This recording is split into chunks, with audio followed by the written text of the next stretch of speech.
Tulsi Gabbard is a former member of Congress, a former presidential candidate, and one of the very few people in the world who went on television after this invasion a year ago and said, this could get really dangerous. You were right. And now that China is aligning with Russia and supporting the Russian war effort effectively against us, this seems like a massive turning point. Well, you heard it from Zelensky himself talking about the consequences of World War III.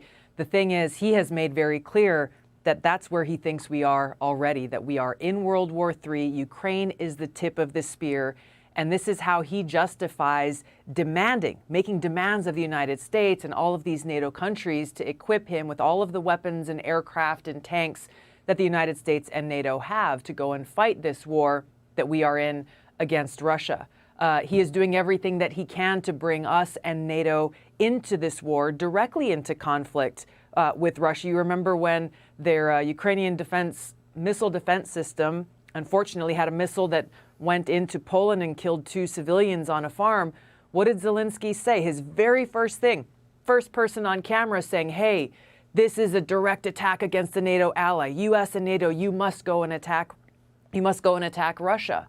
The scary thing to me, Tucker, is to hear people like Zelensky, to hear Democrats and Republicans in the United States Congress and Biden administration officials speak so calmly and with a straight face about World War III. Exactly. How would it be won? How would we respond to the use of tactical nuclear weapons? What are our options in this battlefield?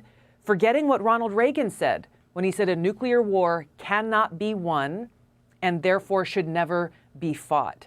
This World War III, this path that we are on, unless we change course, it will result in nuclear war. You've all of the nuclear-armed countries in the world on this path towards a head-on collision. May I just ask you a really quick question? So Zelensky, who I think this country has borne with great patience, actually, for the last year, has repeatedly said, I've got a border dispute with my neighbor, Russia. You live thousands of miles away. You're not connected. But because of that border dispute and their invasion of the eastern half of my country, your whole family could die, and I'm okay with that. Yeah. Why aren't Americans rising up as one and saying, you're suggesting it's okay that my family dies? No, it's not okay. Off the stage.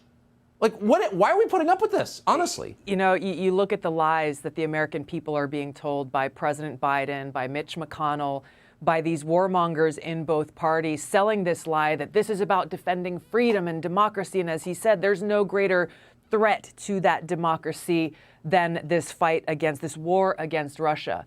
They are the ones who are undermining our democracy. They are the ones who are denying the American people our constitutional right to have a say whether or not we go to war or not. It is an affront to the Constitution and every single American, and we should all be raising hell about this because it is our future, the future of the world, that's at stake.